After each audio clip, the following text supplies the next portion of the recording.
আসসালামু আলাইকুম। এবারের কোপা আমেরিকা 2024-এ কোন দলের গোলকিপার সেরা, ব্রাজিল নাকি আর্জেন্টিনার? ইপিএলে অ্যাস্টন ভিলার আর্জেন্টাইন গোলকিপার এমিলিয়ানো মার্টিনেজ লড়াই করবে লিভারপুলের ব্রাজিলিয়ান গোলকিপার এলিসন বেকারের সাথে। ফ্রাঙ্কো আরমানির লড়াইটা হবে বেন্টোর সাথে। রোলির লড়াইটা হবে রাফায়েলের সাথে। তো দেখা যাক সর্বশেষ মৌসুমের পারফরমেন্সে এবারের কোপা আমেরিকায় কোন দলের গোলকিপার সেরা। Emiliano Martinez, Aston villa.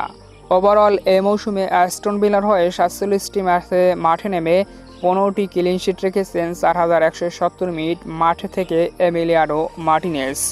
অন্যদিকে এলিসন বেকার লিভারপুলের হয়ে 32টি ম্যাচে মাঠে নেমেছেন, যেখানে 11টি ক্লিনশিটের সাথে 2880 মিনিট মাঠে ছিলেন এলিসন বেকার।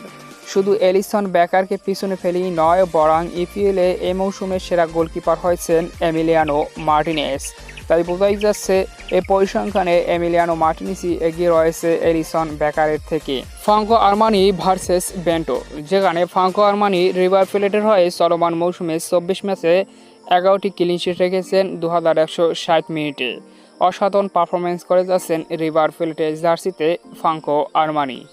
অন্যদিকে বেন্টো ব্রাজিলের এই চলমান মৌসুমে আতলেটিকো ফিয়ারের জার্সিতে 24 ম্যাচে 13টি ক্লিনশিট রেখেছে 2160 মিনিট মাঠে খেলে, যেখানে দুর্দান্ত ও বেন্টো।